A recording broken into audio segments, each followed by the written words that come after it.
Ce timbre, émis en 1983, célèbre l'invention de deux Français, un père et son fils, Pierre et Ernest Michaud.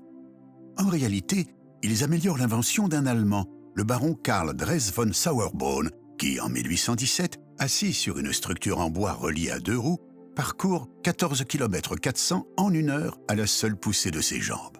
La Dresienne est née et conquiert le cœur des Parisiens après qu'une démonstration soit faite dans les jardins du Luxembourg en 1818. Pierre Michaud naît en 1813 à Bar-le-Duc.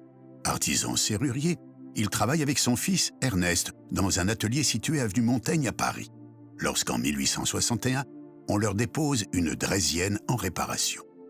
Ernest essaye alors l'objet réparé. Le trouvant certes pratique mais fatigant à l'utilisation, ils ont l'idée d'adapter une manivelle munie de pédales sur la roue avant. Ces pédales permettent ainsi de rouler en équilibre sans poser pied à terre, ce qui est révolutionnaire à l'époque. Après d'autres améliorations comme l'allègement du cadre et l'ajout de freins, le vélocipède des Michaud, la Michaudine, devient populaire. En 1861, les Michaud ne peuvent fabriquer que 2 vélocipèdes, puis ils en réalisent 140 l'année suivante, pour passer à près de 400 en 1863.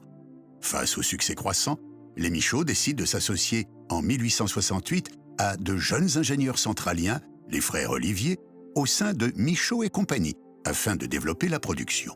Dès lors, le vélocipède va peu à peu leur échapper. Les frères Olivier rachètent la totalité du capital et lancent la première entreprise industrielle de cycle au monde, la Compagnie parisienne des vélocipèdes.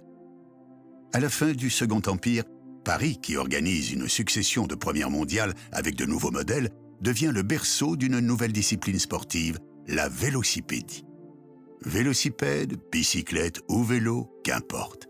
Ses inventeurs, Pierre et Ernest Michaud, occupent désormais une place essentielle dans son histoire.